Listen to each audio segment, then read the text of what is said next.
போன வாரத்தில் சொன்ன செய்தியின் தொடர்ச்சி, சவால்களை மேற்கொள்ளுங்கள். கிருபை பெற்ற மனிதனுக்கு தேவன் அழைப்பையும் அபிஷேகத்தையும் கர்த்தர் கொடுக்கிறார். ஆமென் சொல்லுங்க. எந்த மனுஷனுக்கு கிருபை இருக்கிறதோ அவனை தேடி அழைப்பு போகிறது. எந்த மனுஷனுக்கு அழைப்பு இருக்கிறதோ அவனுக்கு என்ன இருக்கிறது? அபிஷேகமும் இருக்கிறது. ஹல்லேலூயா. அதனால சபையில் வந்திருக்கிற எல்லா தேவனுடைய பிள்ளைகளும் அழைப்பையும் பெற்றிருக்கிறோம், அபிஷேகத்தையும் பெற்றிருக்கிறோம். நல்லா அவங்க உள்ளத்தில் சந்தோஷம் இருந்துச்சுன்னா கரங்களை தட்டி, ஆண்டவரே நீர் எனக்கு அழைப்பையும் கொடுத்திருக்கிறீர், அபிஷேகத்தையும் கொடுத்திருக்கிறீர். ஹல்லேலூயா.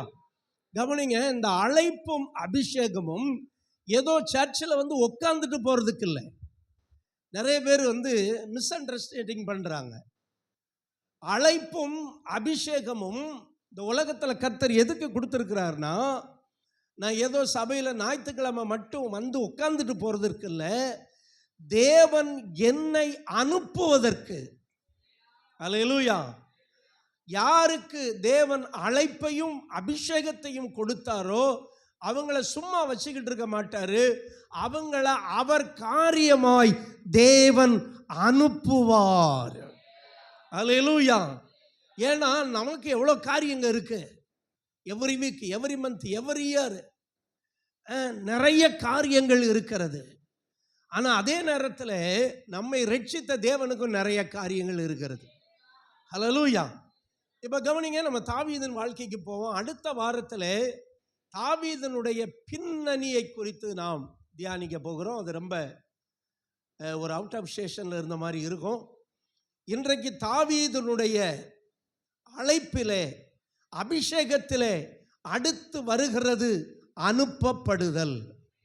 எல்லாரும் சொல்லுங்க, அனுப்பப்படுதல். ஹல்லேலூயா. கவனியுங்கள், அழைப்பையும் அபிஷேகத்தையும் தாவீது பெற்றாலும், அவனுக்கு ஒரு ப்ரமோஷன் கிடைத்தாலும், ராஜா வீட்டில் வேலை கிடைத்தாலும், ஆனால் மறுபடியும் தான் செய்து வந்த தொழிலுக்கு போயிட்டான். என்ன தொழில்? ஆடு மேய்க்கிற ஒரு தொழில். ஹல்லேலூயா. ஆமென். இப்பொழுது 1 சாமுவேல் 17ஆம் அதிகாரம் 17-18 வசனங்கள். ஈசாய் தன் குமாரனாகிய தாவீதை நோக்கி,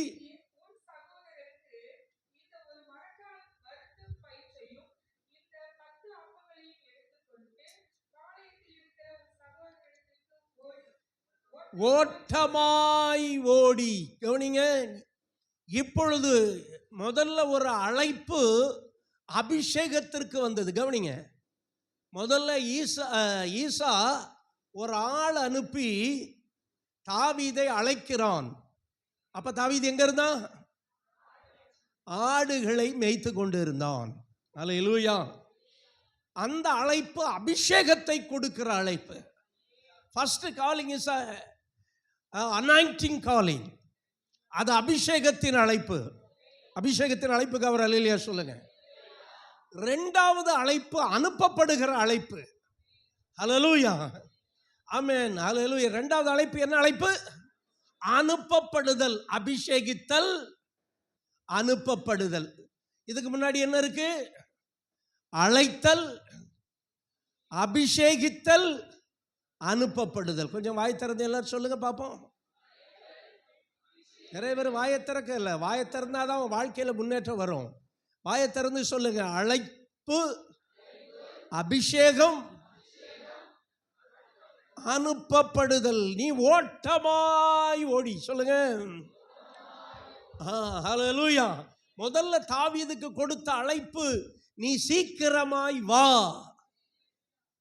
டேவிட் கம் சூன். ஹல்லேலூயா. இது காலிங். அழைப்புக்கு ஒரு அழைப்பு. இரண்டாவது, டேவிட் கோ ஸ்பீட்லி. ஹல்லேலூயா. தாவீதே, நீ எப்படி போக வேண்டும்? ஓட்டமாய் ஓட வேண்டும்.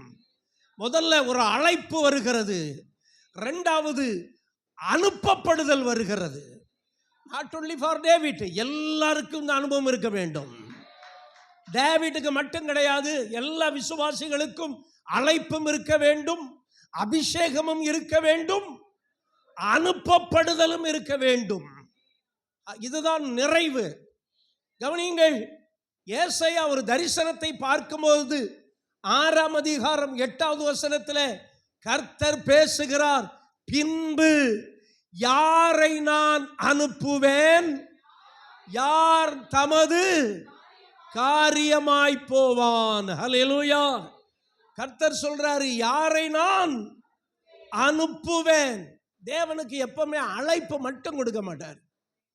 அழைப்பு மட்டும் நம்பி நீங்க வாழக்கூடாது, அனுப்பப்படுதல் வேண்டும். ஹல்லேலூயா, ஆமென். திராட்சை தோட்டத்து எஜமான் திராட்சை தோட்டத்திற்கு ஆட்களை அனுப்பினான் என்று மத்தேயு 21ஆம் அதிகாரம் 1வது வசனத்திலிருந்து நாம் வாசிக்கிறோம். ஹல்லேலூயா.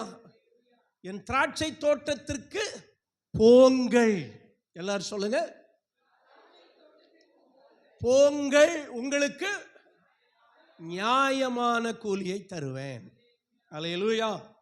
அப்ப எஜமான் என்ன செய்கிறான்? அழைக்கிறான். அழைப்பது மட்டுமல்ல, என்ன செய்கிறான்? அனுப்புகிறான். அதனால தான் இயேசு சொன்னாரு, நீங்கள் உலகம் எங்கும் போய். ஹல்லேலூயா. நீங்கள் புறப்பட்டு உலகம் முழுவதும் போய் சர்வ சிருஷ்டிக்கும் சுவிசேஷத்தை பிரசங்கியுங்கள். ஹல்லேலூயா. தேவன் சீஷர்களை முதல்ல அனுப்புறார், முதல்ல அழைக்கிறார். முதல்ல என்ன செய்யறாரு? சீஷர்களை என்ன செய்யறாரு? அழைக்கிறாரு. ரெண்டாவது என்ன செய்யறாரு? அவர் அனுப்புகிறார். மார்க்கு 6ஆம் அதிகாரத்தில் பார்த்தோன்னா அவர்களை 2 பேராய் அனுப்பினார் என்று வேதம் சொல்லுகிறது. ஹல்லேலூயா. அது மட்டுமல்ல, லூக்கா 10ஆம் அதிகாரம் 1வது வசனம் விதமாய் சொல்லுகிறது. 10ஆம் அதிகாரம் 1வது வசனம், பின்பு அவர் என்ன செஞ்சாரா? வேற 70 பேரை நியமித்து, வேற 70 பேரை நியமித்து அவர்களை தாம் போகும் சகல பட்டணங்களுக்கும் இடங்களுக்கும் அவர்களை தமக்கு முன்னே 2 பேராக அனுப்பினார். 2 பேரை அனுப்பினார். ஒரு அல்லேலூயா சொல்லுங்க. அழைத்தவர் இன்றைக்கு தமக்கு முன்னே என்ன செய்கிறார்? அனுப்புகிறார். நீ அழைப்ப மட்டும் பெற்று இந்த சபையில் இருந்தீங்கன்னா ஏமாந்து போயிருவீங்க. அவருடைய வருகையில எங்கெல்லாம் காலிங் இருக்கிறதோ அங்கெல்லாம் சென்டிங் இருக்கு. அல்லேலூயா. ஒரு மொபைல் வச்சிருக்கீங்கன்னா அதுல என்ன இருக்கு? இன்கமிங் இருக்கு. அப்புறம் என்ன இருக்கு? அவுட் கோயிங் இருக்கு. நமக்கு 2 ரொம்ப இம்பார்ட்டன்ட் இல்லையா? மொபைல் இல்லாத நாளெல்லாம் நாளாகுமா? மொபைல் இல்லாமல் how can we live without mobile? Mobile இல்லாமல் வாழ முடியுமா? வாழ முடியாத ஒரு நிலைமைக்கு நம்ம வந்துட்டோம். பைபிள் இருந்தால் அங்கே என்ன இருக்கு? பக்கத்தில் என்ன இருக்கு? அதுவும் கருப்பா இருக்கு, இதுவும் கருப்பா இருக்கு. படுக்கும்போது பைபிள் அந்த காலத்தில் பைபிளை பக்கத்தில் வச்சு படுப்பாங்க. இப்போ நம்ம எதை பக்கத்தில் வச்சு படுக்கிறோம்? மொபைல் இல்லாத நாளெல்லாம் நாளாகுமா, அது இல்லாத வாழ்வெல்லாம் வாழ்வாகுமா, அந்த மாதிரி ஐட்டம் பாருங்க. அதுல என்ன இருக்கு? இன்கமிங் இருக்கு. அதுபோல தேவன் நம்மை அழைக்கவும் செய்வார், அனுப்பவும் செய்வார். 2 பேரா 70 பேரா God appointed how many? 70 person. அவங்களை என்ன பண்ணாரு? நியமித்து. ஹல்லேலூயா. God ordained, appointed for his ministry. ஹல்லேலூயா. அப்புறம் என்ன பண்றாரு? 70 பேர் மொத்தமாக போங்கன்னாரு. எத்தனை பேர்? 2 பேர். எல்லாரும் சொல்லுங்க பார்க்கலாம். அப்ப 2 பேர் கூடி ஜெபிக்கணும் செய்யலாம், 2 பேர் கர்த்தருக்காக செயல்படவும் செய்யலாம். இதுதான் சபை. அல்லேலூயா. ஏனென்றால் மத்தேயு 18:20 என்ன சொன்னாரு? என்னுடைய நாமத்தில் 2 அல்லது 3 பேர் கூடி ஜெபிச்சாலும். அதனால தான் நான் அந்த உபவாச கூட்டம் நடத்தும் போதெல்லாம் சோர்ந்து போகிறதே கிடையாது. அல்லேலூயா. சிலர் வாழ்நாளில் கூட ஒரு நாள் உபவாச கூட்டத்துக்கு வந்திருக்க மாட்டாங்க. ஆனால் அதை பற்றி நான் கவலைப்படலை. ஆனால் ஒரு 2-3 பேரையாவது ஜெபிக்க வச்சிருக்கிறாரு பாருங்க. நம்ம இருக்கமோ இல்லையோ, ஆனால் யார் அங்கே இருக்கிறா? இயேசு அங்கே இருக்கிறார். கரங்களை தட்டி இயேசுநாதருக்கு நன்றி சொல்லுங்க. இப்போ என்ன பண்ணுறாரு? 2 அனுப்புறாரு. அல்லேலூயா. விசுவாசிகள் ஆராதனைக்கு வரணும், முடிஞ்ச உடனே வீட்டில் போய் சாப்பிடணும், நல்லா தூங்கணும். விசுவாசினா எல்லாரும் தான் சொல்கிறேன். சகோதரர் சகோதரிகள், வாலிபர்கள், சிறுவர் ஊழியம் செய்கிறவங்க சிறுவர் ஊழியம் போகணும். ஆனால் யாருமே எப்படி போகக்கூடாது? சிங்கிளாக போகக்கூடாது. சிங்கிளாக வரும்னு சொல்லக்கூடாது. எப்படி போகக்கூடாது? சிங்கிளாக போகக்கூடாது. எப்படி போகணும்? டபுளாக போகணும். 2 பேராக போகணும். மதியம் சாப்பிடணும். சில சபைகள் என்ன பண்ணுறாங்க? சாப்பாடு கொண்டு வந்துடுறாங்க. சாப்பாடு கொண்டு வந்துட்டு அங்கேயே உட்காந்து சாப்பிட்டுட்டு நல்லா கொஞ்சம் தூங்கி எடுத்துட்டு சாயங்காலம் 2 பேரும் எங்கே போகிறாங்க? ஊழியத்துக்கு போகிறாங்க. அதுதான் சபை, அதுதான் விசுவாசிகள். அதற்கு தான் தேவன் நம்மை அழைத்திருக்கிறார். ஏதோ ஞாயிற்றுக்கிழமை ஒரு கடமையை முடிக்கிறதுக்கு அல்ல. கவனியுங்கள், தேவன் அழைக்கிறார், தென் ஆஃப்டர் அனுப்புகிறார். அல்லேலூயா. ஆமென். அனுப்புகிறார். பாருங்க, வாரத்தில் 6 நாள் நமக்கு வேலை செய்கிறோம். நமக்கு வாழ்க்கையின் ஆசீர்வாதத்துக்கு we are doing work for us. ஆனால் வாரத்தில் ஒரு நாள் அவருக்கு வேலை செய்யணும். அதுக்கு தான் கர்த்தர் சபையை வச்சிருக்க. அங்கங்கே சபை எதுக்கு வச்சிருக்கிறாருன்னா, அங்கங்கே மக்களை வச்சு இந்த உலகத்தை சந்திக்கணும், இந்த தேசத்தை சந்திக்கணும். என்ன சந்திக்கணும்? சுவிசேஷத்தினால சந்திக்கணும். Gospel track should issue, hallelujah, for the world, hallelujah. கைப்பிரதிகளை கொண்டு போக வேண்டும், இயேசுவை கொண்டு போக வேண்டும். எனக்கன்பானவர்களே, ஆகவே யாரெல்லாம் அழைக்கப்பட்டார்களோ, யாரெல்லாம் அபிஷேகிக்கப்பட்டார்களோ அவர்கள் அனுப்பப்படுகிறார்கள்.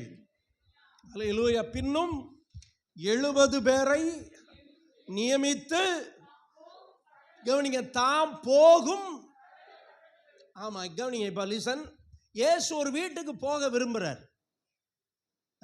ஐயா, இயேசுவை காண விரும்புகிறோம். நான் பொறுப்பாளர்கள் கூட்டத்தில் பேசணும்ல, sir, we want to see Jesus.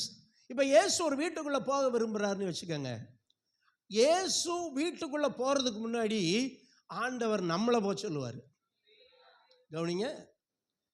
இப்போ என்ன சொன்னேன்? சொல்ல பேசுங்க. நிறைய பேர் பேசக்கூடாதுன்னு அப்படியே வந்திருக்கிறீங்க. பேசுங்க. இயேசு ஒரு வீட்டில் இப்போ சந்திக்க போகிறாரு. கர்த்தர் ஒரு வீட்டை என்ன செய்ய போகிறாரு? சந்திக்க போகிறாரு. அதுக்கு முன்னாடி என்ன செய்கிறாரு?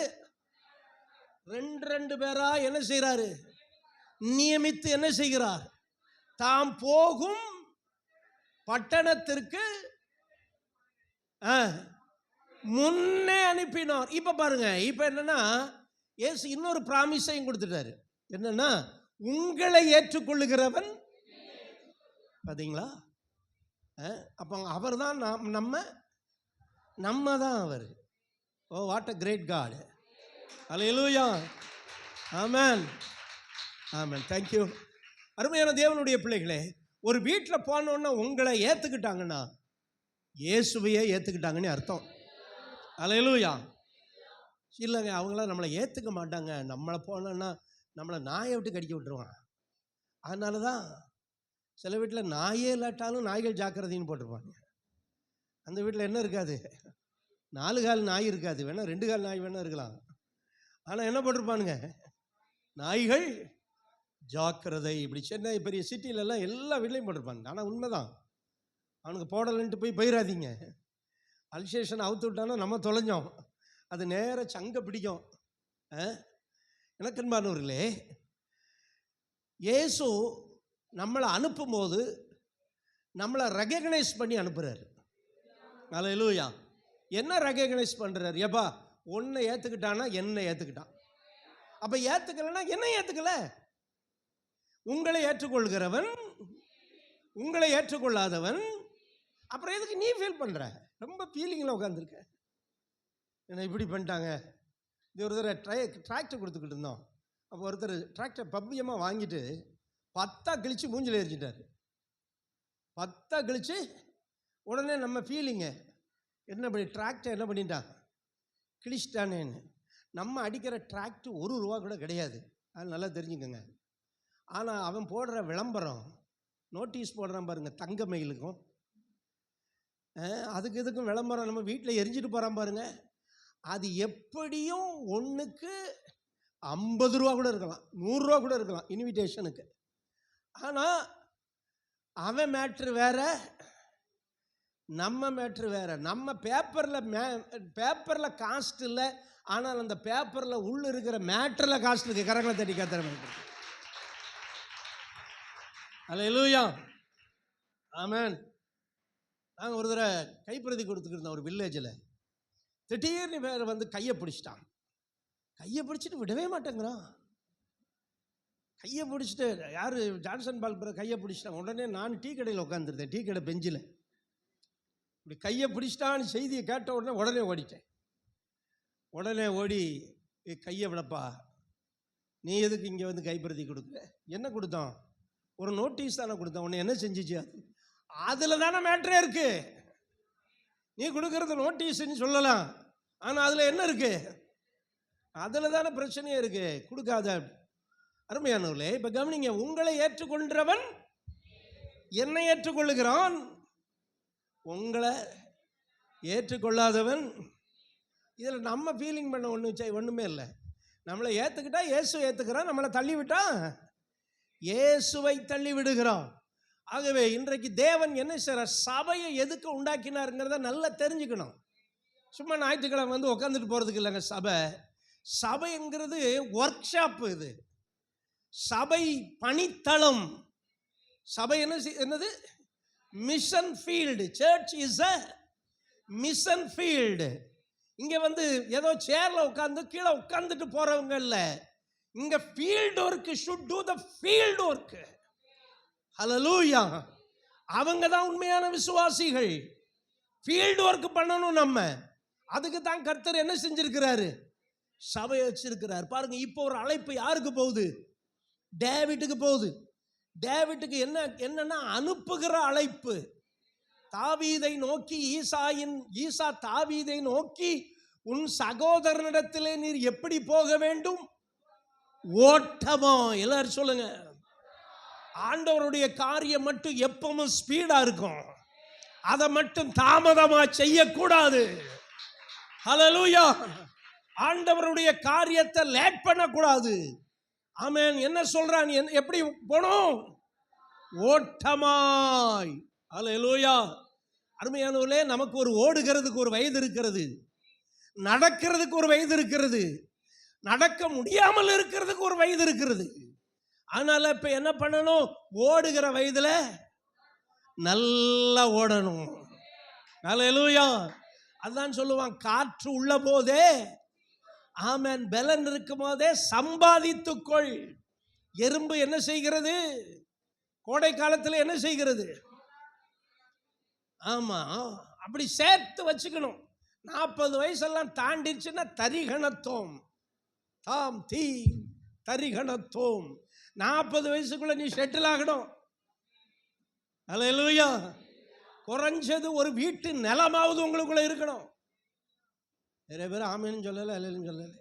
இது எதுக்கே வம்பு?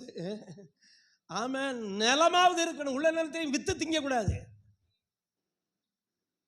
கஷ்டம் வரும், தேவை வரும், உறுதியாக இருக்கணும். அல்லேலூயா. 40 வயசுல 40 வயசுக்கு மேலே போனால் அப்புறம் பலவீனம். 50 வயசு, எனக்கு இப்போ 60 வயசு ஆகுது, அது கூட இருக்கலாம். அல்லேலூயா.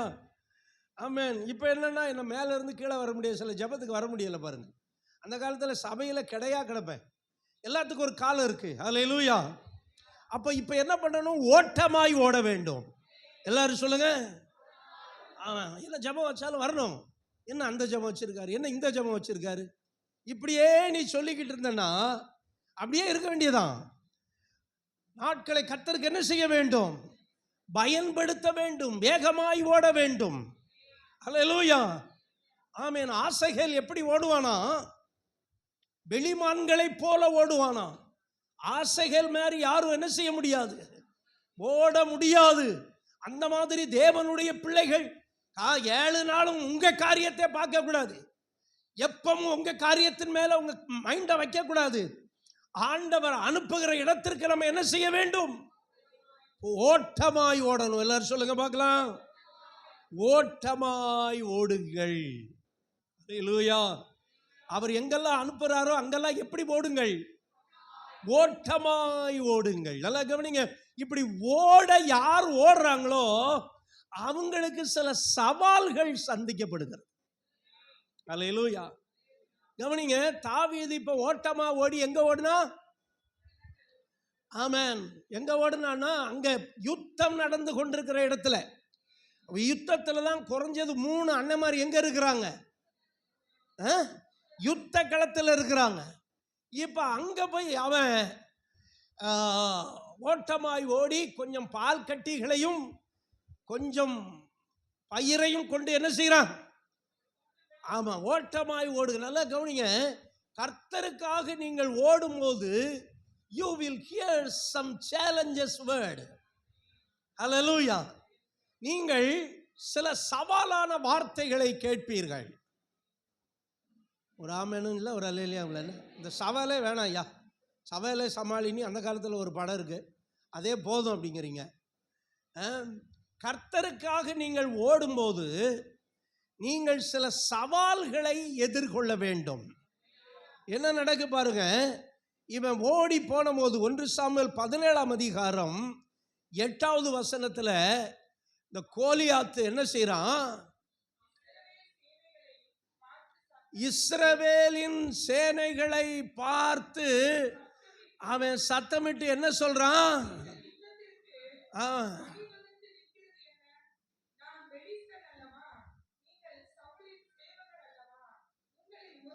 உங்க சேலஞ்சு சொல்றான் பாருங்க. உங்களில் ஒருவனை தெரிந்து கொள்ளுங்கள். உங்களில் ஒருவனை தெரிந்து கொள்ளுங்க, அவனை என்னிடத்துல அனுப்புங்க. இப்ப அவனா நான் அனுப்பி பார்த்துருவான். இந்த சத்தத்தை கேட்ட உடனே கவனிங்க, இந்த சத்தத்தை கேட்ட உடனே எல்லா இஸ்ரவேலர்களும் ஓடி ஒளிஞ்சுக்கிடுவாங்க, இன்க்ளூடிங் டேவிட் பிரதர்ஸ் எல்லாம். எங்க என்ன பண்ணிடுவாங்க? ஓடி ஒளிஞ்சுக்கிடுவானுங்க.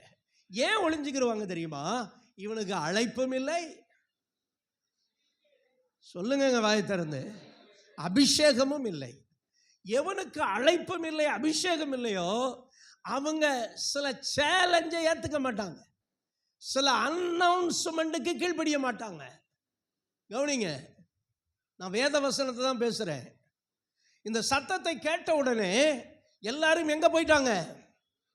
ஓடி போயிட்டாங்க, ஓடி போயிட்டாங்க. இந்த பெலிஸ்தன் வந்து என்ன சொல்றான்? உங்களில் ஒருவனை என்னிடத்தில் என்ன செய்யுங்கள்? அனுப்புங்கள், வரவிடுங்கள், பார்ப்போம். அப்படி ஒருவேளை இஸ்ரவேல் பெலிஸ்தனாகி என்ன கொன்னுட்டா நாங்கெல்லாம் யாருக்கு அடிமை? உங்களுக்கு அடிமை. ஆனா நான் அவனை கொன்னா நீங்கெல்லாம். எப்படி சவால் விடுறான் பாருங்க செத்தவைய. அவன் பெரிய ஆள், அவன் கோலியாத்துனா பெரிய ஆள், அவன் ராட்சச பிறவி. அவன் மட்டுமில்ல, அவன் கூட பிறந்தவங்க எத்தனை பேர்? மொத்தம் 5 பேர். 5 பேரை நின்று திரியிறான். இவன் ஒத்தைக்கு கத்தி சவுண்டு விட்டுக்கிட்டு இருக்கிறான். இவன் சவுண்டு விட எல்லாம் போய் எங்கே போயிடுறாங்க? இஸ்ரவேலர்கள் குகையிலும் கண்மலைகளிலும் போய் என்ன செய்கிறாங்க? ஒளிந்து கொள்றாங்க. ஏன்னா அவங்ககிட்ட என்ன இல்லை? அழைப்பும் இல்லை, அபிஷேகம் இல்லை. ஆனால் அழைப்பையும் அபிஷேகம் பெற்ற தாவீது இந்த வார்த்தைகளை கேட்டபோது, அல்லேலூயா, தேவன் சில வார்த்தைகளை நம்முடைய செவியிலே கேட்க வைப்பார். அல்லேலூயா. அப்போ நம்ம என்ன பண்ணணும்? அவருக்காக உற்சாகமாக எழும்பணும். என்ன பேசினாலும் என்ன சொல்லுவாங்கல்ல, டேஸ் காதில் டேஷ் ஊதுன மாதிரி இருக்கக்கூடாது. தேவனுடைய பிள்ளைகள் ஆண்டவர் பேசும்போது அல்லது இந்த உலகம் நமக்கு சவாலை கொடுக்கும்போது நாம் தைரியமாய் எழும்ப வேண்டும். அல்லேலூயா. அந்த சவாலை நீங்க 17, 23 வாசிங்கன்னா, 17ஆம் அதிகாரம் 23வது வசனத்தை வாசிங்கன்னா, அந்த சவாலை யார் கேட்டது? தாவீது கேட்டான். கரங்களை தட்டி கர்த்தரை மகிமைப்படுத்துங்க. அல்லேலூயா. அந்த சவாலை தாவீது கேட்டான். கர்த்தர் சில நேரம் சில காரியங்களை நம்ம கேட்கும்படி வைப்பார். ஏன்னா அந்த அந்த கேட்டதுக்கு பிறகு நம்ம ரியாக்ஷன் எப்படி இருக்குன்னு பார்ப்பாரு. அல்லேலூயா. உங்க செவியில சில சத்தங்கள் விழும். அந்த சத்தங்கள் நீங்க தேவன் மேல எவ்வளவு அன்பு வச்சிருக்கிறீங்க, நீங்க தேவனுக்காக எவ்வளவு வைராக்கியமா இருக்கீங்கங்கிறத அது வெளியே கொண்டு வரும். அல்லேலூயா. ஆமென். என் அன்பு தேவனுடைய பிள்ளைகளே, இந்த உலகத்தில் நம்மளை எப்பவும் அப்படியே நார்மலாக ஆண்டவர் வைக்க மாட்டார். சில நேரம் நம்முடைய வாழ்க்கையில் கூட நம்மளை பற்றி யாராவது குறை சொன்னாங்கன்னா நமக்கு என்ன வருது? ஆமாம், ரொம்ப கவலை வந்துடுது. கோபத்தை விட்டுருங்க, கோபம் வரக்கூடாது. நமக்கு என்ன வருது? கவலை வருது. இப்படி சொல்லிட்டாங்களே அப்படின்னு நமக்கு என்ன வருது? கவலை வருகிறது. அப்போ சில காரியங்கள் நம்மளை வந்து சில கன்வீனியன்ஸுக்கு மாற்றும். சில வார்த்தைகள் நம்மளை உடைக்கும், சில வார்த்தைகள் நம்மளை உருவாக்கும். வெறும் வேர்ட் ஆஃப் காட் மட்டும் இல்லை, கர்த்தருடைய வார்த்தை மட்டும் இல்லை, மற்றவர்கள் சொல்றது, தேர்ட் மனுஷன், மூணாவது மனுஷன் சொல்றது கூட நமக்குள்ள எதை உண்டாக்கும்? சில சேஞ்சஸை உண்டாக்கும். உடனே நம்ம எப்படி நடந்து கொள்ள வேண்டும் அப்படிங்கிறத உடனே போய் சோர்ந்து போய் படுத்துடக்கூடாது. இனி நான் எதையுமே செய்ய மாட்டேன் அப்படின்னு செஞ்சிடக்கூடாது. நான் அந்த ப்ரேயர் மினிஸ்ட்ரியை பண்ணும்போது நான் அடிக்கடி சொல்கிறேன்ல, எல்லாரும் மாலை போட்டு கும்பிட மாட்டாங்க. சிலர் ரொம்ப எதிர்ப்பாங்க, ஆனால் அதை பற்றி கவலைப்படுறதே கிடையாது. ஹல்லேலூயா. ஆமென். கர்த்தர் என்ன சொல்லியிருக்கிறாரோ அதை தான் நம்ம செய்யணும். எல்லா ஊழியத்துக்கும் விமர்சனங்கள் வரும். இப்போ நான் பிரசங்கம் பண்ணும்போது கூட, முடிஞ்ச போது கூட நீங்கள் போய் எதையாவது என்னை பற்றி சொல்லலாம். விமர்சனங்கள் பண்ணிக்கிட்டு தான் இருப்பாங்க மக்கள். ஏன்னா நம்ம உலகத்தில் இருக்கிறோம். நீங்கள் ஒரு பப்ளிக்கு சர்வெண்ட்டாக இருந்தீங்கன்னா உங்களை என்ன பண்ணுவாங்க? விமர்சனம் பண்ணுவாங்க. நீங்கள் பேசாமல் இருந்தீங்கன்னா உங்களை யாரும் கண்டுக்க மாட்டாங்க. போன வியாழக்கிழமை நம்ம சபையில் ஒரு போதகர்கள் ஃபேமிலி மீட்டிங் வச்சுருந்தோம். அதில் 2 சகோதரிகளை பாட சொன்னேன். அது போதகர் மனைவி. அவங்க வந்து என்ன ரொம்ப கடுப்பேற்றி, அதாவது பாட்டே படிக்கல அவங்க. நான் என்ன நினச்சிக்கிட்டேன், இவங்க வேற 2 பேர் அப்படின்னு, எனக்கு பழக்கமான 2 பேர் அப்படின்ட்டு அவங்கள அங்கே வச்சே நான் கொஞ்சம் கடிந்து கொண்டுட்டேன். இவங்க தானே, நமக்கு தெரிஞ்சவங்க தானே, நமக்கு திட்டினாலும் ஒன்றும் சொல்ல மாட்டாங்க அப்படின்னு கடிந்து கொண்டுட்டேன். அவங்க 2 பேரும் நல்ல பெரிய, ஒருத்தவங்க வந்து ஒரு பெரிய தலைவருடைய மனைவி. எனக்கு தெரியல, ஐ குட் நாட் அனலைஸ் பண்ண முடியலை. அப்புறம் வீட்டில் பாஸ்டர் அந்த பாட்டு பாடுனாங்களே அவங்க யார்? இவங்க தானே என்ன. ஆனால் அவங்க சொன்னது எனக்கு ரொம்ப அதிர்ச்சியை உண்டாக்கிட்டு. அவங்கள நான் இப்படி சொல்லியிருக்கவே கூடாதே, ஐயோ இனி என்ன பண்ண போகிறாங்களோ. அப்போ அவங்க அதுக்கப்புறம் அவங்க ரியாக்ஷன் எப்படி இருந்ததுன்னு கேட்டேன். அதுக்கப்புறம் சாப்பிட்டாங்களா? ஐஸ்கிரீம் சாப்பிட்டாங்களா? அதில் நான் வந்து கற்பனையில் இவங்க வேற 2 பேர் திட்டினா கூட ஏற்றுக்குருவாங்க. இப்போ சபையில் அப்படியே ஆட்கள் இருக்கலாம். நான் எல்லாரையும் திட்ட முடியாது, எல்லாரையும் வேலை வாங்கவும் முடியாது. எல்லாரையும் வேலை வாங்க முடியுமா? முடியாது. எல்லாரையும் திட்ட முடியுமா? ஆனால் சிலரை திட்டினாலும் அவங்க ஏற்றுக்குருவாங்க. அல்லேலூயா. சிலரை லேசாக சொல்லிட்டா கூட முகம் 6 மணி மூஞ்சாயிரும். அப்புறம் அப்பப்பா அந்த தொந்தரவே வேண்டாயா, விடுங்கடா சாமின்ட்டு நம்ம பாட்டு போயிட வேண்டியதான். இப்போ எனக்கு மனசுக்கு என்னடா இது இப்போ. ஆனால் அதுக்கப்புறம் அதில் ஒரு சகோதரி எனக்கு போகும்போது, பாஸ்டர் போயிட்டு வரோம், ஹஸ்பண்ட் அண்ட் ஒய்ஃப், நான் சொன்னேன் 2 பேரும் மேட்சாக போட்டிருக்கீங்களே அப்படின்னு எல்லாம் சொல்லி அவங்கள சந்தோஷமாக அனுப்பிட்டேன். அதுக்கு பிறகுதான் தெரியும் இவங்க 2 பேர் தான் இந்த வேலையை பார்த்துருக்காங்க. இப்படி வேற திட்டிவிட்டேனே, இனி என்ன ரியாக்ஷன் எனக்கு வருதுன்னு எனக்கு தெரியாது. இது நடந்தது வியாழக்கிழமை, அதுக்கு பிறகு நான் உங்களை சந்திக்கலை. அப்போ சில நேரங்களிலே சில காரியங்களை நாம் கரெக்ஷன் பண்ணும் போதோ அல்லது கண்டிக்கும் போதோ சில ரியாக்ஷன் வெளிப்படும். அதை ஒன்றுமே நம்ம பண்ண முடியாது. என்ன பண்ண முடியும்? நடக்கிறது நடந்துடுது. இதான் நடந்துச்சிங்க. எனக்கு உண்மையில் அவங்க அப்புறம் தான் தெரியும், ஐயோ இவங்களை சொல்லிட்டேன் யாருன்னே தெரியல. இந்த மாதிரி நிறைய பிரச்சனைகளை நாம் சந்தித்து தான் ஆக வேண்டும். ஆகவே நீங்கள் பப்ளிக்கில் இருந்தீங்கன்னா உங்களுக்கு நிறைய சவால்கள் வரும். அல்லேலூயா. சவாலை விட என்ன வரும்? விமர்சனங்கள் வரும். இன்னைக்கு யூடியூப்பில் பார்த்தீங்கன்னா ஒவ்வொரு ஊழியக்காரரையும் குறித்து தப்பா போடுறாங்க. வாய்க்கு வந்தபடி, மனசுக்கு வந்தபடி, அல்லது என்னெல்லாமா பண்ணுறாங்க. விமர்சனம் வந்து தவிர்க்க முடியவே முடியாதது. ஆனால் நம்ம கேட்கிறவைகளில் விமர்சனம் வந்தாலும், அதில் சவால் வந்தாலும் நம்ம எல்லாத்தையும் சமாளிச்சுக்கிட்டு வாழ வேண்டும். இப்போ தாவீதுக்கு விமர்சனமும் வருகிறது, சவாலும் வருகிறது. சவால் என்ன வருகிறது? பெலிஸ்தனுடைய சவால் வருகிறது. அல்லேலூயா, ஆமென். பெலிஸ்தன் என்ன சொல்றான்? உங்களில் ஒருவனை என்ன செய்யுங்கள். ஆமா, தாவீது இதை என்ன செய்தான்? வாசித்தோம். தாவீது கேட்டான். எல்லாரும் சொல்லுங்க, தாவீது கேட்டான். அல்லேலூயா. கவனிங்க, இந்த ஆவிக்குரிய வாழ்க்கையில, கிறிஸ்தவ வாழ்க்கையில சில காரியங்களை கர்த்தர் கேட்கும்படி வைப்பார். இது உங்களுக்கு அனுபவம் இருக்கா நினைத்தது? உங்களை பத்தி யாராவது விமர்சிக்கிறத நீங்கள் கேட்கும்படி வைப்பார். அதை கேட்கும் போது நம்மை நாமே சரிபடித்துக் கொள்ள முடியும். அல்லேலூயா. இல்லைன்னா சண்டை போட முடியும். 2ல் 1 நடக்கும். நம்மளை பத்தி விமர்சனம் சொல்றாங்க, அதை கேட்கும் போது நாமே சரி, நான் செஞ்சது ஆமென், இதை என்ன செய்யலாம்? சரிபடுத்தி கொள்ளலாம். இல்லை ஏவன் சொன்னான்னு சொல்லு. இன்னைக்கு சிலர் அப்படிதான். அவங்க நம்மளை சரியாக்குறதுக்காக, பாஸ்டர் இப்படி அல்லது பிரதர் இப்படி அவங்க சொன்னாங்க அப்படி, என்ன எவன் சொன்னான்னு சொல்லு. சொல்லலைன்னா என்ன செய்ய மாட்டேன்? விட மாட்டேன். சொன்னவனையும் விட மாட்டேன், சொன்னதை சொன்னவனையும். இங்கே தான் வம்பு ஆரம்பிக்கும். அதனால் சிலர் என்ன பண்ணுறாங்க? இருந்தாலும் போய் தொலையிட்டுன்னு விட்டுருவாங்க. தேவன் என்ன பண்ணுவார்?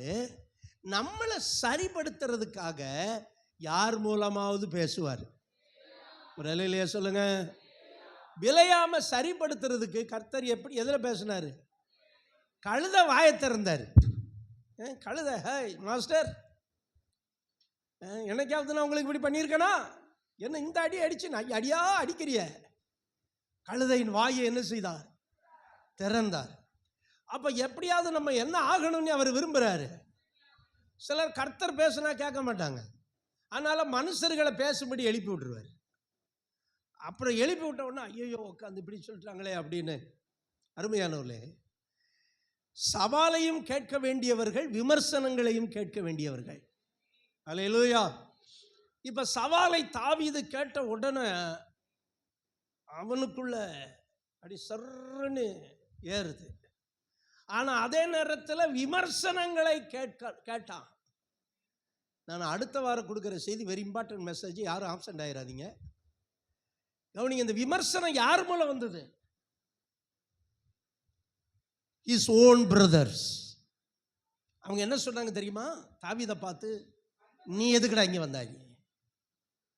நீ எதுக்கு இங்க வந்த? நீயே கொஞ்சம் ஆடுகளை யாருக்கிட்ட விட்டு வந்த? யுத்தத்தை வேடிக்கை பார்க்கறதுக்கா வந்த? அப்படின்னு விமர்சனம் பண்றாங்க. இவனாவா வந்தான்? டேவிட் எப்படி வந்தான்? அவங்க தகப்பன் அனுப்பினார். கரங்களை தட்டி கர்த்தரை மேம்படுத்துங்க பார்க்கலாம். அல்லேலூயா. தேவ ஜனமே, உங்களை அனுப்புகிறார். அனுப்புகிற இடத்திலே கிறிஸ்தவ வாழ்க்கையில நீங்கள் சவால்களை கேட்க வேண்டும். அதே நேரத்தில் விமர்சனங்களும் கேட்கணும். அவன் சொன்ன வார்த்தை என்ன தெரியுமா? நான் வந்ததற்கு ஒரு முகாந்தரம் இல்லையா? நான் வந்ததற்கு அவன் சொல்றான். ஒவ்வொருத்தரும் திட்டுறான், ஏன்டா அங்க வந்த, ஏன் திட்டுனாங்கிறதெல்லாம் நான் அடுத்த வர சொல்ல போறேன். கவனிங்க, ஏன்டா இங்க வந்த நீ? உன்னுடைய துணிகரத்தை அறிவேன். சில காரியங்கள் நம்ம செய்யும் போது மற்றவங்க பார்வையில் அது எப்படி இருக்கும்? திமிரு மாதிரி தெரியும். பெரிய பிரச்சனை. சில இடங்கள்ல பிரேயர் நடத்தும் போது சிலரை விட்டா எல்லாத்தையும் சொதப்பிடுவாங்க. அதனால நான் முழங்காலில் நின்றுகிட்டாவது மைக்கை பிடிச்சு எத்தனை மணி நேரம் வேணாலும் நடத்துகிற நிர்பந்தத்துக்குள்ள போயிடுவேன். அப்போ உடனே என்ன சொல்லுவாங்க? பாஸ்டர் கையில் மைக்கு போனால் வாங்கவே முடியாது அப்படின்னு புரணி பேச ஆரம்பிப்பாங்க, குறை சொல்ல ஆரம்பிப்பாங்க. சில நேரத்தில் சில காரியங்களை, நான் போன மீட்டிங்கு ஒருத்தர் செய்தி கூப்பிட்டுருந்தேன். எங்கள் பாஸ்டர்ஸுக்கு அவர் செய்தி பிடிக்கவே இல்லை யாருக்கும். முடிஞ்சவொடனே என்ன நீங்கள் இப்போ இவரை போய் செய்தி கூப்பிட்டுருக்குறீங்க, அவர் என்ன சொன்னார்னே தெரியலோன்னாரு. அவர் ஒரு மூத்த தேவனுடைய மனுஷனை கூப்பிட்டேன். அப்போ நீங்கள் அதை இன்னும் டைம் எடுத்து நீங்கள் ஷேர் பண்ண வேண்டியதானே? அப்படின்னா கணவன் மனைவிக்கு தரிசனத்தோடு இணைந்து கொள்ளுங்கள் அப்படிங்கிற தலைப்பில் கொஞ்சம் நேரம் பேசினேன். நீங்களே பேச வேண்டியதானே இப்படின்னு சொல்லுவாங்க. ஆனால் அதே நேரத்தில் என்ன நீங்களே பேசிக்கிட்டு இருக்கிறீங்க, நீங்களே பேசிக்கிட்டு இருக்கீங்க. நான் கேரளாவில் நைட் 12 மணி நேரம் ஜெபம் நடத்தும் போது என்னுடைய ஈக்குவலாக லீட் பண்ணி நடத்த யாருமே இல்லை. அதனால் ஃபுல் அண்ட் ஃபுல்லாக நான் தான் நடத்த வேண்டியதாயிட்டு. இப்படிப்பட்ட ஒரு சூழ்நிலை நமக்கு வந்துடும். அதில் விமர்சனங்கள் வரும். அல்லேலூயா. நீங்களே பேச வேண்டியதானம்பாங்க. நீங்கள் ஏன் பேசுனீங்க, ஏன் இவ்வளோ டைம் எடுத்தீங்க இப்படியும் கேட்பாங்க. அருமையானவர்களே, இந்த ரெண்டையும் தாங்கிக்கிடணும். உரலுக்கு ஒரு பக்கம் இடி, மத்தளத்துக்கு மத்தளம் மிருதங்கம் தகுதுக்கு தகுதி தகுதி அடிப்பான் பாருங்க. 2 பக்கம் இடின மாதிரி 2 இடியையும் வாங்கிக்கிடணும். அவங்க தான் தரிசனத்திலே செயல்பட முடியும். ஒரு பக்கம் சவால், இன்னொரு பக்கம் விமர்சனம். சவால் விடுறவன் எதிரி, விமர்சனம் பண்ணுறவன் பிளட் ரிலேஷன். அங்கேயும் நீங்கள் கவனமாக இருக்கணும். சொந்தக்காரனை நம்பாதீங்க, அதுக்காக சொந்தம் வேண்டாம்னு ஒதுக்காதீங்க. சொந்தக்காரங்க தான் விமர்சனம் பண்ணுவாங்க. சத்துரு என்ன பண்ணுறான்? சவால் விடுறான். கோலியாத்து என்ன விடுறான்? சவால் விடுறான். ஆனால் அண்ணன் தம்பி என்ன செய்கிறான்? ஏன்டா இங்கே வந்த திட்டுறானுங்க. உன் இருதயத்தின் துணிகரத்தை, அகங்காரம் இல்லை அப்பா, அகங்காரம் பயங்கரமான குணம். ஆனால் தாவீது போனது கர்த்தருடைய சித்தப்படி அங்கே போனான். ஆனால் இவங்க அண்ணன்மார் பார்த்தது இவன் யுத்தத்தை எதுக்கு வந்திருக்கிறான். அதனால தான் அவன் சொல்கிறான், நான் வந்ததற்கு, நான் சொல்கிறேன் கர்த்தர் இந்த சபையில் உங்களை ரட்சித்து வச்சிருக்கிறதுக்கு ஒரு முகாந்தரம் இல்லையோ. நான் இந்த ஊருக்கு 37 வருஷத்துக்கு முன்னாடி வந்தேன். இந்த வருஷம்தான் நான் ஏதோ ஒரு மீட்டிங்கில் சொன்னேன் இல்லையா, நம்ம உபவாச கூட்டத்தில் சொன்னேன் விருந்து வைக்கணும் அப்படின்னு. இந்த வருஷம்தான் நான் வந்த நாளை எங்கள் வீட்டில் வச்சு செலிப்ரேட் பண்ண போகிறேன். அல்லேலூயா. ஆமாம், வந்த நாள் எந்த நாள்? அது இந்த நாள். அல்லேலூயா. எனக்கு அதை வரை நான் வந்த நாளை நினச்சதே இல்லை. ஆனால் என் மைண்டில் இருக்குது, எப்போ வந்தேன் இந்த ஊரில் கால் வச்சேன், எந்த பஸ்ஸில் வந்தேன், 37 years ago. அப்போ அது எனக்கு ஞாபகம் இருக்கு. கவனிங்க, இந்த வந்த நாள் என்ன பிரச்சனை ஆகி போச்சுன்னு தெரியலையே. நான் இந்த சிவகாசிக்கு வந்ததற்கு முகாந்தரம் இல்லையோ. அல்லேலூயா. ஒரு நாள் என் காதிலே ஒரு சத்தம் விழுந்தது. பெரும்பாலும் அந்த மாதிரி சத்தம் ரேராக தான் எனக்கு கேட்டிருக்குது.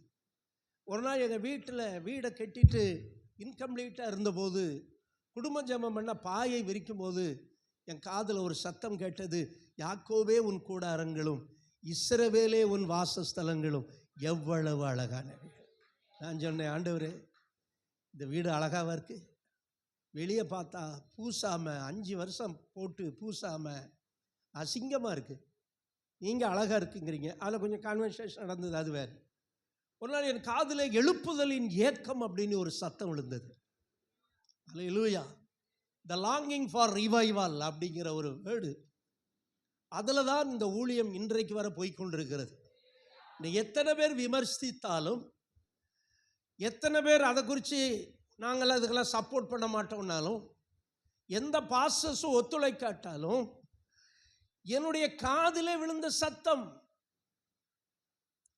அதுக்காக அதை நான் செய்ய ஆரம்பித்த உடனே தேவன் எனக்கு சப்போர்ட் பண்ண ஆட்களை எழுப்புறார். கரங்களை தட்டி கர்த்தரை மகிமைப்படுத்துங்க. எனக்கு பணம் கொடுக்க கர்த்தர் சில சபையிலையும் வெளியிலையும் சிலரை கர்த்தர் எழுப்பி வச்சிருக்கிறார். கரங்களை தட்டி கர்த்தரை மகிமைப்படுத்துங்க.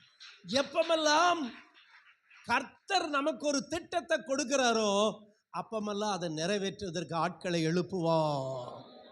தாவீதின் காதிலே என்ன சத்தம் விழுந்தது? சவாலும் விழுந்தது, விமர்சனமும் விழுந்தது. இப்ப கவனிங்க, தாவீதினுடைய ரியாக்ஷன் என்ன?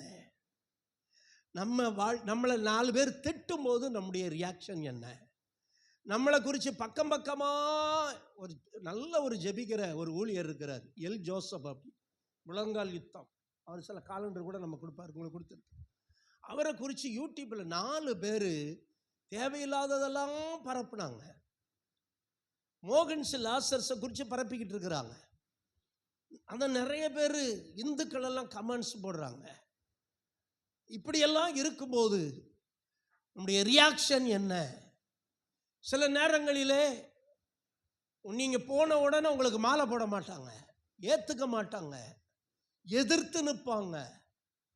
இன்னமும் எத்தனையோ தாலுகாவில் ப்ரேயர் நடத்திட்டு இந்த சிறுவில்லிபுத்தூரில் உள்ளே போய் ப்ரேயர் நடத்த இதுவரை என்னால் முடியலை. இப்போ வர இந்த மாதிரி பிரச்சனைகள் ஏற்றுக்க மாட்டாங்க. அப்போ சேலஞ்சு வரும், என்ன வரும்? ஆமென். உங்கள் மேலே அபிஷேகம் இருந்தால் தான் இது வரும். அழைப்பும் அபிஷேகம் இருக்கிறவனுக்கு தான் சவாலின் சத்தம் கேட்கும். அல்லேலூயா. 2வது விமர்சனமும் வரும். நீங்கள் உங்கள் பாட்டுக்கு இருந்தீங்கன்னா யாரும் உங்களை விமர்சனம் பண்ண போகிறா? நீங்கள் ஏதாவது செஞ்சீங்கன்னா மற்றவர்கள் விமர்சனம் பண்ணுவாங்க. ஏதாவது வெளிப்படுத்தினீங்கன்னா மற்றவங்க ஒன்றுமே இல்லாமல் இருந்தீங்கன்னா எப்படி விமர்சனம் பண்ணுவாங்க? தாவீது யுத்த களத்துக்கு வந்தோடனே தான் அவனுக்கு என்ன வருது? விமர்சனம் வருகிறது. நீ ஏன்டா அங்கே வந்த? உன் இருதயத்தின் துணிகரத்தை அறிவேன், அகங்காரத்தையும் அறிவேன். அகங்காரம், துணிகரம், அவன் அப்படி இருந்தானாங்கிறத நாளைக்கு அடுத்த வாரம் உங்களுக்கு விளக்குறேன் பாருங்க. ஆனால் இப்போ தாவீதினுடைய ரியாக்ஷன் என்ன, அதை சொல்லி நம்ம முடிக்கிறேன். சவால் வரும்போது அவனுடைய ரியாக்ஷனும், விமர்சனம் வரும்போது அவனுடைய ரியாக்ஷனும் நமக்கு பாடமாக இருக்கிறது. அல்லேலூயா. கோலியாத் சவால் விடுகிறான், உடனே இவனுக்குள்ளே பத்திக்கிட்டு எரிகிறது. ஜீவனுள்ள தேவனை நிந்திப்பதற்கு விருத்த சேதனம் இல்லாத இந்த பெலிஸ்தியன் எம்மாத்திரம். அல்லேலூயா. ஆமென். எல்லாம் அந்த வார்த்தைகள் எல்லாம் பயங்கரமான வார்த்தைகள். அல்லேலூயா. 2வது விமர்சனம் வந்தபோது கூலிங்கா சொல்றான், நான் வந்ததற்கு, ஆமென் அண்ணே, நான் வந்ததற்கு போயிட்டு அப்பா தாண்டா என்ன போச்சோன்னாரு. என்ன பெரிய கத்திர நீ, டேய் அம்மாவாவது சம்மாவாவது, எங்கள் அப்பா தாண்டா என்ன அனுப்புனாரு அப்படின்னு இவன் சொன்னானா? சில காரியங்களுக்கு ஆன்சர் எது தெரியுமா? பேசாமல் இருக்கிறது தான். அவங்க சண்டை போட்டவுடனே நீயும் சண்டை போட்டோன்னா நீங்கள் you are not child of God. அவங்க திட்டின உடனே நீங்களும் திட்டிங்கன்னா நானும் திட்டேன் பாஸ்டர், கர்த்தர் உனக்காக ஒரு துரும்ப கூட செய்ய மாட்டார். பேசாமல் இருந்தீங்கன்னா கர்த்தர் உங்களுக்காக பேசுவார். அல்லேலூயா. நீங்க செயல்படாம இருந்தீங்கன்னா கர்த்தர் உங்களுக்காக செயல்படுவார். நீங்க அவ திட்டுனா நான் திட்டினேன், அவன் திட்டினா நான் திட்டினேன், கண்ணுக்கு கண் பல்லுக்கு பல் ஆயிடுச்சுன்னா கர்த்தர் உங்களுக்காக என்ன செய்ய மாட்டாரு? யுத்தம் பண்ணவே மாட்டார். சபைக்கு விட்டு ஒருத்தங்க வெளியே போயிட்டாங்க. இது ரொம்ப நாளைக்கு முன்னாடி நடந்தது. ஆனால் ஒருத்தங்க சபையில் நான் சொன்னதை கேட்டுக்கிட்டு போய் உங்களை தான் பாஸ்டர் சொன்னார் அப்படின்னு அவங்கள்ட்ட சொல்லிட்டாங்க. அவங்க திட்டின திட்டுக்கு அளவே இல்லை, அவங்க பண்ணின விமர்சனத்துக்கு. ஆனால் நான் இன்னைக்கு வர அவங்ககிட்ட ஒரு வார்த்தை கூட அதை பற்றி பேசவே இல்லை. அல்லேலூயா, ஆமென். பல வருடங்கள் கழிந்து தன் மகனுக்கு கல்யாணம் வச்சுருக்கோம் அப்படின்ட்டு அவங்க வந்து பத்திரிக்கை கொடுக்க வந்தாங்க. எப்படி ஃபேஸ் பண்ணுவீங்க நீங்கள்? எனக்கு பிரச்சனை இல்லை. ஆனால் எல்லாத்துக்கிட்டையும் சொல்லி இவர் இப்படி பிரசங்கத்தில் பண்ணிட்டாருன்னு சொல்லி அந்த திட்டுத்திட்டாங்க. அருமையானவர்களே, விமர்சனம் வரும்போது நாம் அமைதியாக இருக்க வேண்டும். அல்லேலூயா. ஆனால் சவால் வரும்போது வெகுண்டெழும்ப வேண்டும். அப்பமும் அமைதியாக இருக்கக்கூடாது. அப்பமும் அமைதியாக இருக்கீங்கன்னா உங்களுக்குள்ள உணர்ச்சியே இல்லைன்னு அர்த்தம். தேவன் மேலே ஒரு உணர்வு இருந்துச்சுன்னா அவன் சொல்கிறான் பாருங்க, விருத்த சேதனம் இல்லாத இந்த பெலிஸ்தன் எம்மாத்திரம் ஜீவன் உள்ள தேவனை நிந்திப்பதற்கு இந்த விருத்த சேதனம் இல்லாத ஆமென் துடிக்கிறது உன்னை அழித்து விட. உனக்குள்ள ஒரு அந்த வைராக்கியம். நான் அந்த சப்ஜெக்டை தொட்டேன்னா அப்போ டைம் ஆயிரும். அதனால் சவால் வரும்போது கர்த்தருக்காக சாதிக்கணுங்கிற ஒரு எண்ணம் உங்களுக்குள்ள வர வேண்டும். அல்லேலூயா. ஆனால் விமர்சனம் வரும்போது என்ன செய்ய வேண்டும்? பேசாமல் இருக்க வேண்டும். ஒரு குறிப்பிட்ட ஒரு வில்லேஜில் சர்ச்சுக்கு இடத்த வாங்கிட்டு அவங்க பேசின பேச்சு இருக்கே, பேச்சாடா பேசுனீங்க, என்ன பேச்சு, என்ன அவ்வளவு திட்டு. ஆனால் நான் பத்திரத்தை முடிக்க போனது நம்ம சகோதரர்கள் எல்லாமே, நான் போகவே இல்லை. அப்போ திட்டலாம் யாரும் திட்டிருக்கணும். ஆனால் அத்தனை திட்டம் இந்த பாஸ்டர் இருக்கானே, ஆஹா என்ன திட்டு. கொஞ்சம் திட்டா, கொஞ்ச நஞ்ச திட்டா. இந்த பாஸ்டர்மா இருக்காங்களே அவளை திட்டையும் வாங்கிட்டு எல்லாரும் சொன்னவங்களுக்கு இந்த திட்டு திட்டுறாங்க, இந்த வைகிறாங்க. ஒரு நாள் கூட அவங்ககிட்ட போய் என்ன ஏன் திட்டு நீங்கன்னு இதுவரை கேட்கல. அப்படி கேட்காததுனால என்னாச்சுன்னா இப்போ அவங்க திட்டுறதே இல்லை. அல்லேலூயா. இதுதான் நடந்தா பாஸ். ஆமாம், எனக்கு அன்பானவர்களே, பக்கத்தில்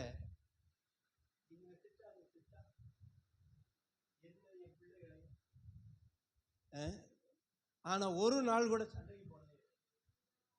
அல்லேலூயா. உங்கள்கிட்ட வீரம் இருக்கு, மண்ணாங் கட்டி இருக்கு, நீ போனா கர்த்தர் உன் பக்கத்தில் இருக்கவே மாட்டார். சமாதானம் பண்ணுகிறவர்கள் பாக்கியவான்கள், அவங்க தான் தேவனுடைய பிள்ளைகள். சண்டை போடுறவங்க இல்ல, சண்டை போடுறவன் கிடையாது. திருப்பிக்கு திருப்பி பேச, கண்ணுக்கு கண்ணு, அது பழைய ஏற்பாடு. வலது கரத்தில் ஒருவன் அறைந்தால்,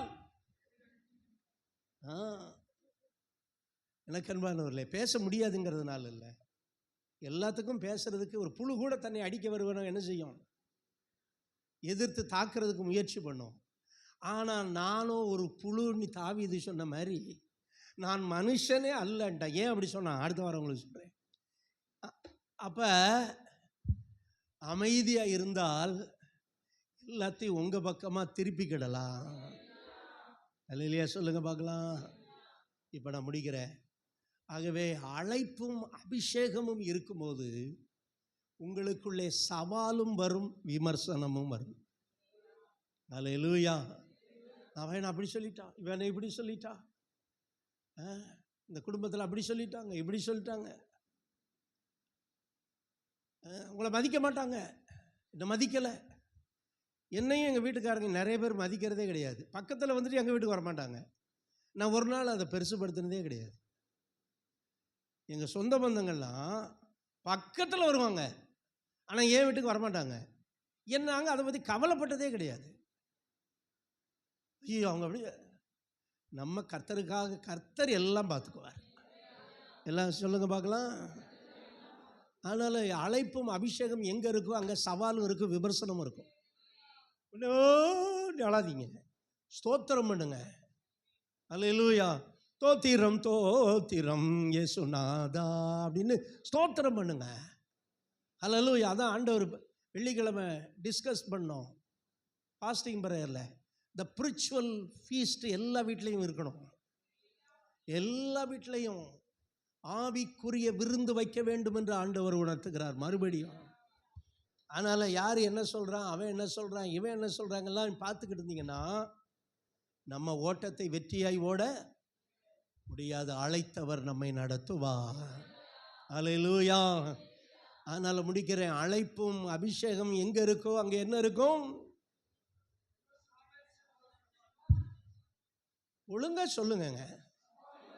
சவாலும் 100 தடவை சொல்லிட்டேன். என்ன இருக்கும்? சவாலும் இருக்கும். அல்லேலூயா. இதுக்கு ரெண்டுக்கும் நம்ம ஆண்டவர் தான் பதில் கொடுக்கணும். சவாலை சந்திக்க பலன் தருவார், விமர்சனத்தை தாங்கிக் கொள்ள பலன் தருவார். விமர்சனத்தை சமாளிக்க பலன் தருவார்ல, விமர்சனத்தை சவாலை சந்திக்க பலன் தருவார். அதுதான் அபிஷேகம். அந்த அபிஷேகம் எத்தனை பேர் மேலே இருக்கு? அந்த அழைப்பு எத்தனை பேர் மேலே இருக்கு?